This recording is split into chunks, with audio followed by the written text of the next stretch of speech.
I was 2 weeks ago in Ethiopia, in the Horn of Africa, to see what's happening to children there because of the food shortages, and it's devastating to see it. You know, populations are moving because the animals are starving to death. People are severely malnourished, and I visited children in a hospital who were so acutely malnourished that you walk into the room and it's completely quiet because the babies are too weak to cry. So all of these crises are sort of impacting each other, reinforcing each other, and the impact on children is devastating. And I think when you look at, on the healthcare side, having decent primary healthcare in these countries would be incredibly helpful, and that exists in some places, but unfortunately not enough. Mm-hmm. Lev, when it comes to the issue of sustainability and pricing, which can also be a barrier to access, what are you thinking of as AstraZeneca, and also when it comes to your carbon footprint? Well, first of all, I think what we're seeing now are many of us, governments, but also companies, realizing that health and sustainability goes together, and especially so with climate change. And good examples of this is respiratory disease with air pollution, probably produces millions of deaths every year. Contagious disease is certainly one of those, but also everything that has to do with cancer, exposure to different substances, etc. In the case of climate change, we are trying to be doing our part. About 4 to 5% of the world's global footprint is actually coming from the healthcare sector. We are trying to be doing our part in our case by having reduced since 2015 about 60% of our carbon footprint up until now, and we are planning to go zero before 2026 in scope 1 and 2, and then 2030 also in scope 3. All of those are powerful measures, and of course the reason that we are doing that is that we realize that there is a real tie between the two.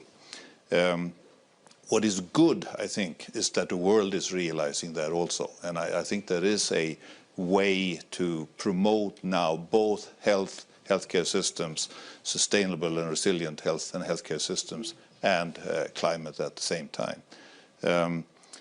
Then over time, when it comes to access to medicines, that's going to have to be done by, over time, building resources in broader continents. The only alternative to that I see is really good trade agreements, but they then need sanctions so that we don't end up in the vaccine nationalism that we had over the past couple of years. Speaking around that issue, Jay, just talk to me about the Access to Medicine Index. What is this?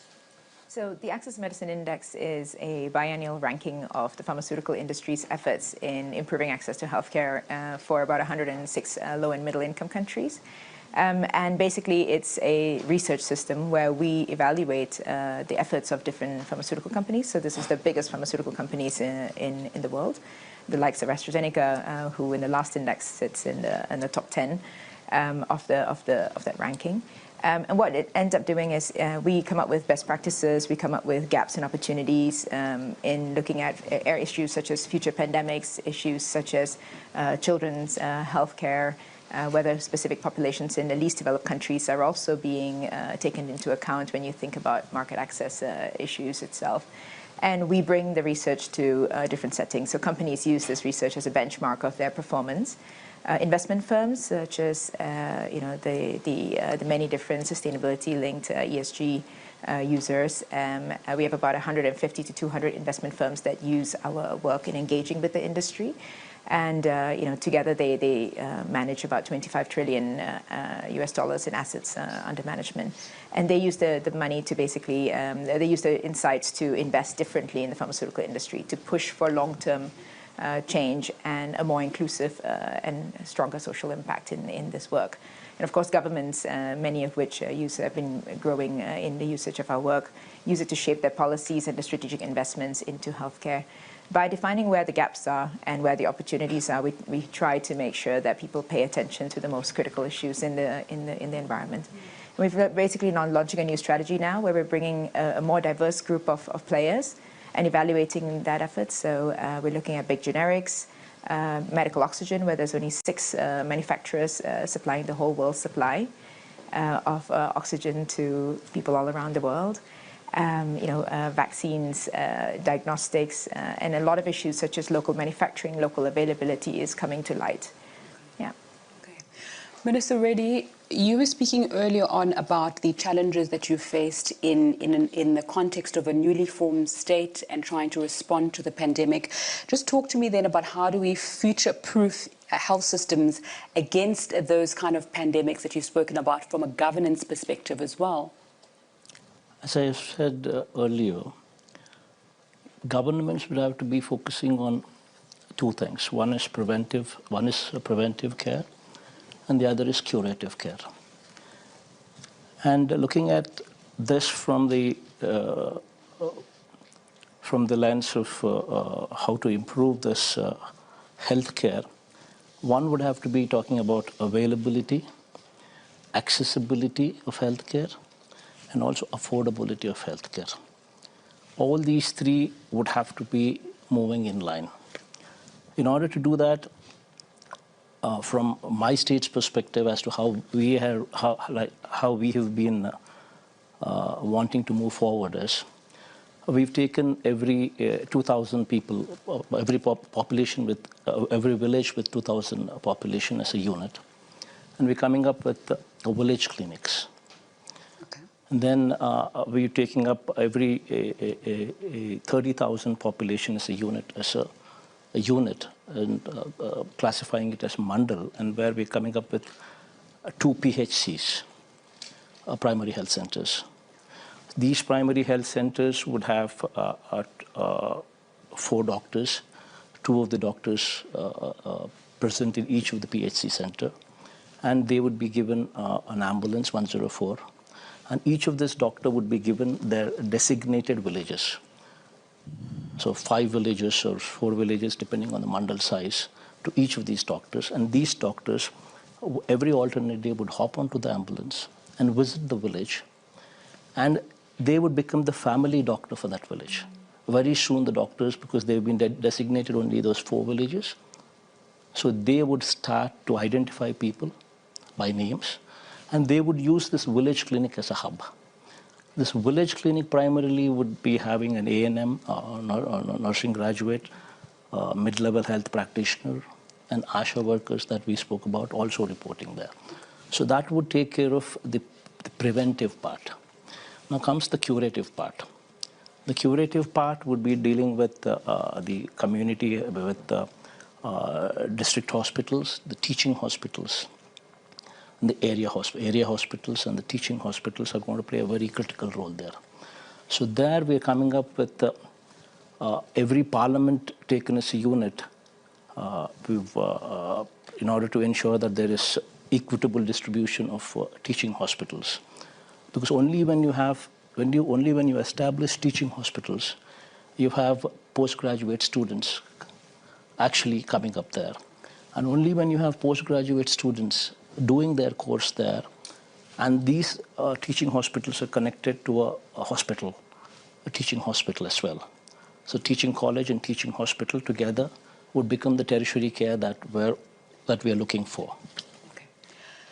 We're going to come back to that issue a little bit later on if we've got time. Catherine, when we're speaking about migration, is it correct to quantify it as a crisis, 1?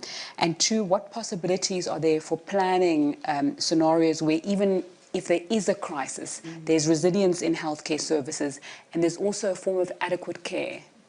Well, yes, it's absolutely a crisis. I mean, the estimates are that 36 million children right now are in migration, sort of crossing borders, and another 20 million are moving inside countries, so IDPs. And that's a horrible problem for children around the world because it's so unstable for them, right? They're moving from one place to another. We don't have good data on whether there is sufficient health care in these migration situations, but we know there's typically not, right? It's very hard. And we encourage countries that are receiving these migrants to incorporate these people into their own health systems, but that's I can't say that that's happening very much, and so it's very difficult. You could imagine things like routine immunizations, things that matter to children, nutrition, maternal care. All of those things are so disrupted when you're in a situation of migration, as you can imagine. As the minister said, really what you need is good primary health care. That's the single most important thing. And trying to build that up in countries and in situations where migrants are living is really the most important thing.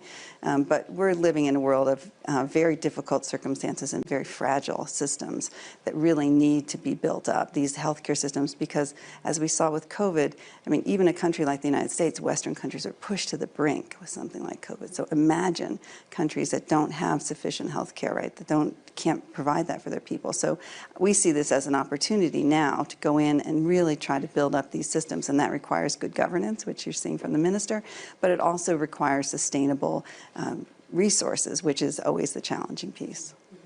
If we keep using this word resilience when we're taking a look forward at the future, what would you say, how are we going to build resilience so that when the next pandemic comes along, because this won't be our last one, we've taken the lessons that we've learned around that and used them for that?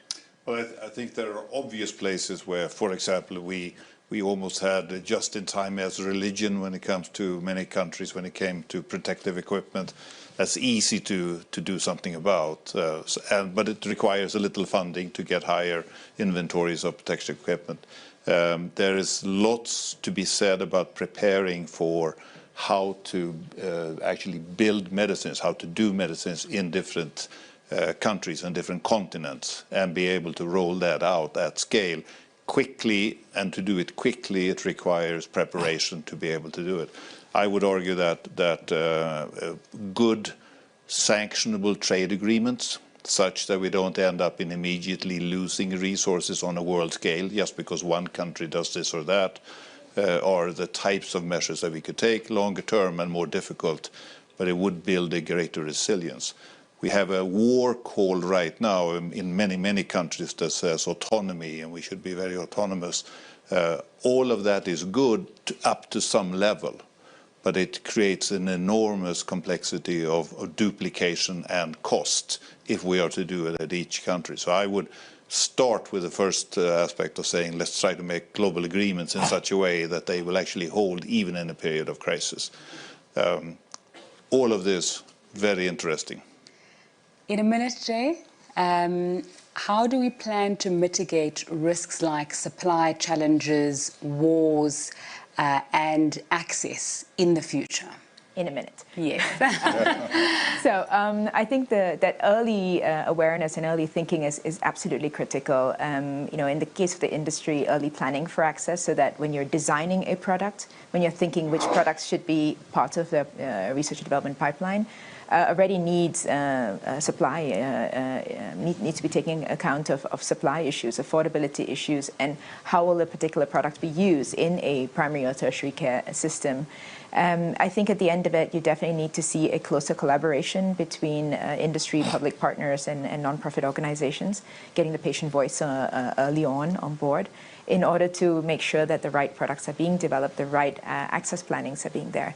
And I think the last thing is, you know, the efforts of an innovator, if done wrongly or if done rightly, may have a huge impact on the downstream inequity issues.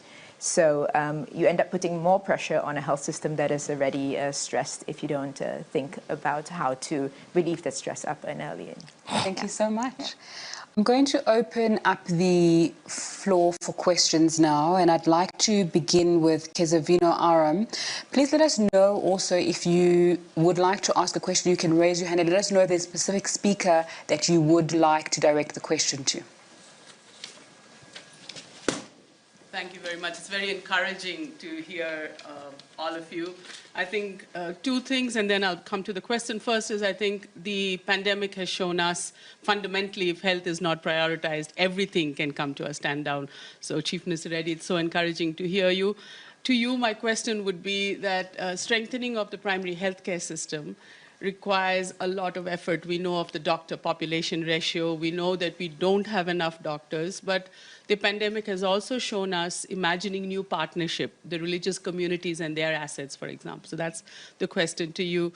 And the second question, of course, is to companies like AstraZeneca, which have made such a huge difference in the transfer of not only intellectual rights and products and vaccines. India is a beneficiary. India is also a contributor.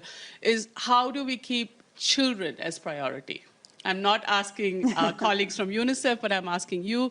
I come from a country where 44% of the population are below 18. They have been the invisible face of the pandemic, to quote UNICEF. They will need 24 months, if not more, of investment to just come out of this crisis. How can we put, and to you as well, how can we put children back on the roadmap? They are not our priority at the moment. And you were speaking of resilience. One of the things that we say in public health, I head a Gandhian organization in India. We say it's mental health. When we speak of mental health and resilience, we say it's a connection between internal assets that a child has and external resources that a society provides. The pandemic really has shown us that that link has to be established.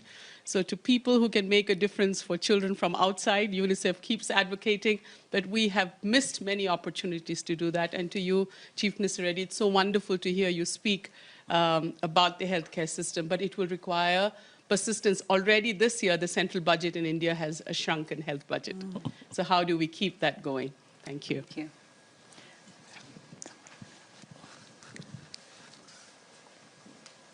Should the minister start? It was a very lengthy question. I put forth a lot of them. But as she rightly said, we have constraint on the funds. But yes, this is something that we need to deal with it. And in spite of our difficulties, we're pushing through with it. And we've allocated a 3-year window where we're wanting to mobilize $2 billion, 16,000 crores into this whole setup. And we are heading in the right direction, and we will do it. And as far as the doctors are concerned, as you've just spoken, we do understand that this is a predicament that we need to deal with it. And that's exactly why we are trying to open up more medical colleges. We're coming up, the state had 11 teaching colleges, medical colleges, till our regime had come in. Now we are actually opening up 16 medical colleges. So covering taking every parliament as a unit, so that there is uniformity in distribution. And a teaching hospital and a medical college together would provide for postgraduate students to come in and provide for the healthcare. So. Thank you. Let me add a perspective, I think, on primary healthcare. I've spent a lot of time in India, and I'm quite impressed with the way that India is beginning to use digital in a way to enhance primary healthcare, especially when you come out into rural areas, like in many countries. The ability to connect to someone who's an intelligent person, but also over time, artificial intelligence actually opens up tremendous amount of low-cost healthcare opportunities, which I think we should do much more of. On your question to children, I think the real world there is prevention.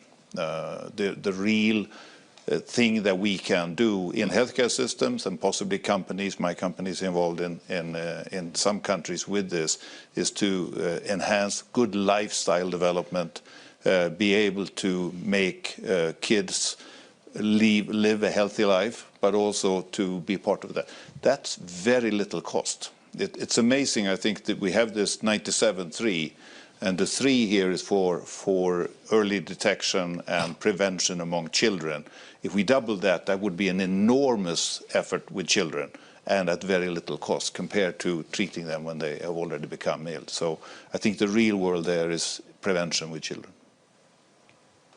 Well, if I can add a perspective there, I think that it is one of the reasons why children are not prioritized by the innovative cycle is the regulatory system, and in terms of clinical studies, is daunting for a lot of different innovators to get into.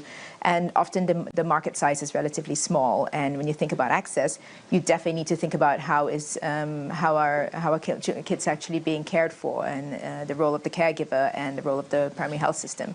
As long as we keep talking about the fact that health systems are fragile, I think that you end up seeing that lots of innovators, wait for the problems to be solved before they innovate. The research and development pipeline, the level of access for children is not going to change unless we all consciously make an effort to put children front and center in the response. And there are a lot of new platforms that are being developed. There's a platform called GAPF, looking at priority products for children, how to design differently, what does access mean, looking at supply chain improvements. But it really must include the primary healthcare system, the preventative element of it, treatment, curative, and the role of the caregiver. I think that has to be in the system itself. Okay. I'm going to open up the floor for more questions. I can see a hand here and a hand behind me. If we can just get mics to them so the questions can be asked.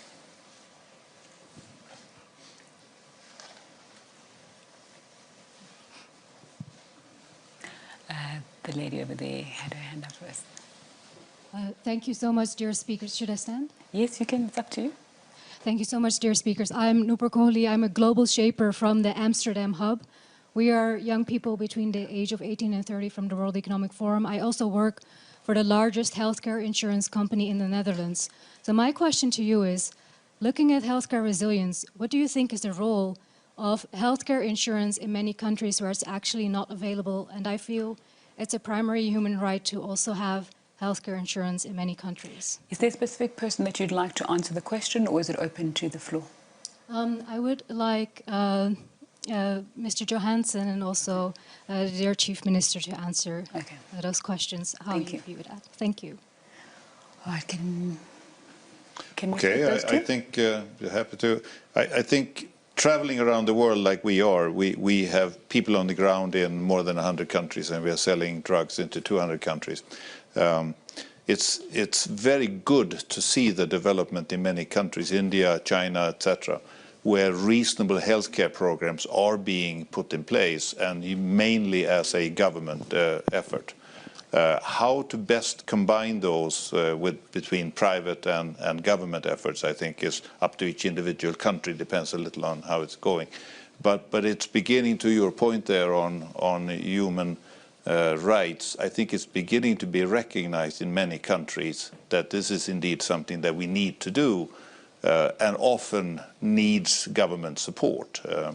From an industry point of view, what we can do and will be doing is of course to be able to scale medicines. I think to your point on children here, there are beginning to be regulatory opportunities, even though markets might be small, to be able to get a good IP protection, etc. All of those are important elements, I think, of doing what you're doing. But it's encouraging to see the number of countries and large countries that are beginning to go down the road of reasonable healthcare. Okay. As she rightly pointed out, this is a major concern. In fact, to address this, the country as such had, under the leadership of the Honorable Prime Minister, had launched a program by name Ayushman Bharat. It's a more or less a combination of, it's more like an insurance part where the state governments are also involved in settling the claims. The funds come from central government, but it deals with 1,000 procedures or so. That is not sufficient, it's inadequate. So in the state of Andhra Pradesh, we have widened that scope, and we have come up with our own insurance scheme. It's called YSR Arogyashri scheme. I named it after my father because that's the kind of priority that I give to that scheme. So I just want it to be remembered, and I want to do a good job out of it. So what we have done is we've scaled the number of procedures to 2,446. From 1,000 what the central government supports, we had increased that to 2,446 procedures.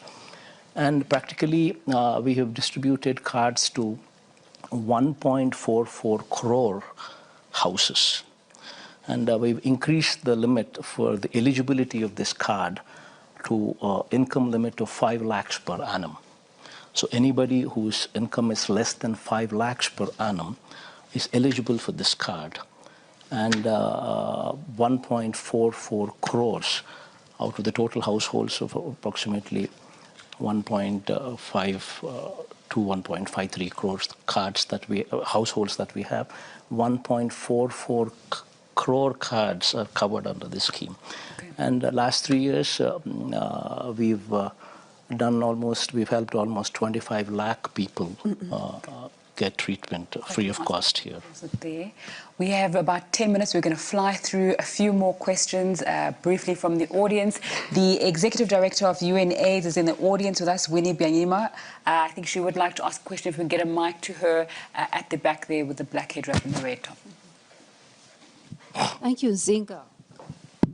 Thank you, moderator. Okay. And thank you, panel. Mine's not a question, it's a comment. And responding to the subject you're talking about, I don't think that we're going to be on track to resolve a health crisis that turned into an economic crisis without tackling the inequalities that drive them. We are not health security strategies that neglect some people and protect a few privileged won't protect anyone ultimately. What do we need?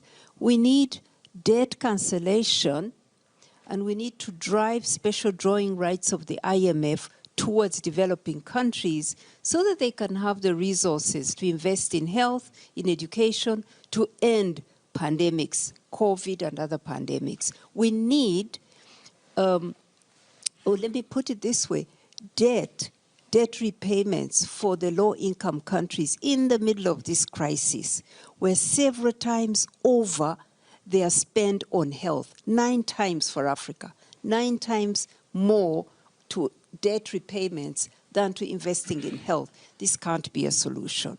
So we do need to get rules of finance, rules of trade, and rules of tax, global rules, to work for developing countries if we are going to come out of a health crisis and an economic crisis. Thank you. Thank you very much for your time. I saw there was a hand here, and then there was also a hand there. So if we can get mics to both of the participants so we can do rapid-fire questions. We have about 6 minutes left for questions from the audience. Thank you very much. My name is Sheila Patel. I represent Shack Dwellers International, which works with urban slum dwellers in 33 countries. I want to give you a message from poor women in urban areas, but I have many friends in rural areas too. We know that real health delivery, sir, is at subnational level. And I want to know whether all of you see value in leapfrogging into involving your populations in promotive health. You know, it's taken us so long to acknowledge that preventive health is important. But in today's world, where along with pandemics and debt and disease, we're also dealing with climate change. And as many people, as you said, were affected by famines, are being affected with poisonous fast food and are facing chronic diseases at a level with which people in India and China, we know with studies, there's a huge volume of people at very young ages getting chronic diseases like diabetes, blood pressure, and even children diabetes because they're eating white carbohydrates and fried food, which are poisonous. Thank you. So I'm saying it's much larger than just doing specific things. And economics of that have to come into the discussion about insurance, because curative insurance is not enough. Catherine, would you like to respond to that, or was there anyone in the panel who would like to respond to that? Well, the only point I would make about that is that I think I agree and with everyone here who talks about the importance of primary health care, and I think it's really important, but I do think that nutrition is another critical piece of this. And what we see in so many parts of the world is that children don't get proper nutrition and end up stunted. And once a child is stunted, they can never catch up, ever. So that investment early is so important on the nutrition side. And I think to your point, you just have to make sure that children have the nutrients they need so that they grow properly, their brains grow properly. And if not, I think we just deal with a lifetime of problems. Okay. If we can have a mic on this part of the room, two questions here, and then maybe we're going to be able to take the last question there. All right.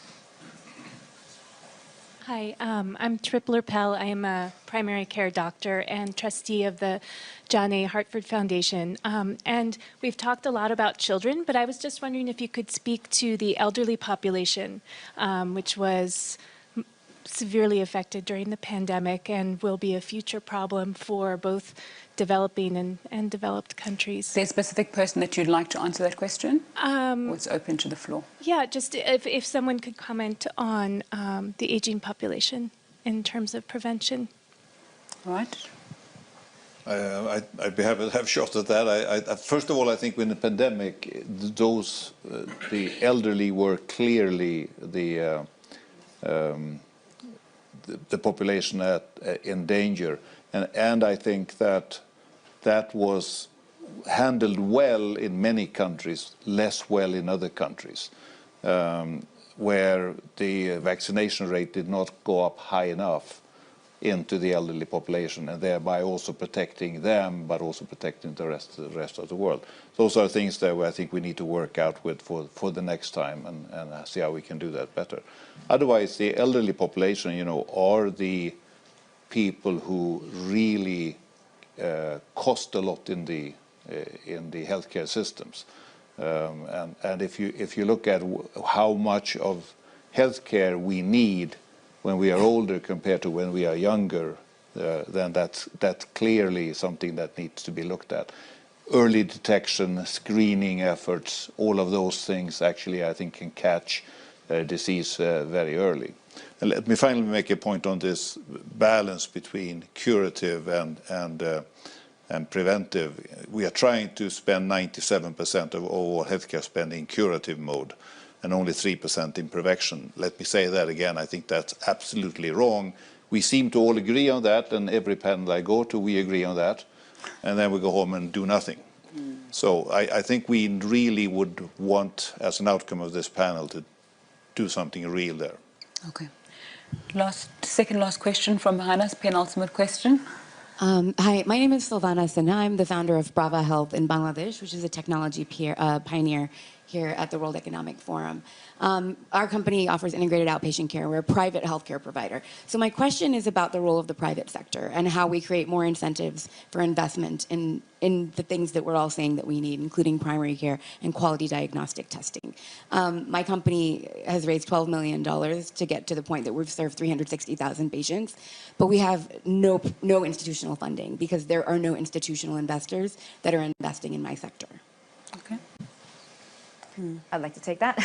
So at the moment, the primary incentive that private sector responds to, and challenge me please, is really the availability of financing and de-risking some of the activities that they would be active in. And this goes for not only the pharmaceutical industry, but also private sector that runs clinics and things around the world. And I think we need to definitely change that to make sure that companies and private sector also recognize that there is a societal need and a social license to operate in these markets. And that combination is basically what needs to come in play in order for people to understand it as financial and non-financial incentives that need to be put in place. All right, last question from the floor. Last brief question from the floor. We'll make it brief. Thank you, everyone. Very interesting feedback. My name is Andre Guo. I'm a physician practicing in the U.S., a physician in chief for oncology for a large statewide system in New Jersey. And in the last minute that we have, I just want to raise a question and maybe have your comments, is that how we build up, part of resilience, we need to build the trust and rediscover trust of the public into our healthcare system, particularly with discordant messages, even within healthcare providers sometimes, of what to do best, particularly in a pandemic. That was something very important. So, thank you. Last shot at that question. All right, go ahead. Well, I think it's spot on. I mean, building back trust means performing and making sure that as an industry or as a government, you're delivering on your commitments. So if you don't deliver on your commitments, then you lose trust, and that's basically the situation we're facing right now. Thank you very much. Thank you to our audiences. Thank you to our audience for raising thought-provoking questions, and thank you to our panel for answering them so well and really taking a look at what we need to do in terms of policies, practices and partnerships to strengthen health system sustainability and resilience now and in the future, and sharing your experiences. I think what's come out is the importance of primary health care, collaboration with sectors, the importance of prevention and innovation, and getting ready for whatever may come. It's been a pleasure facilitating this conversation. Good morning.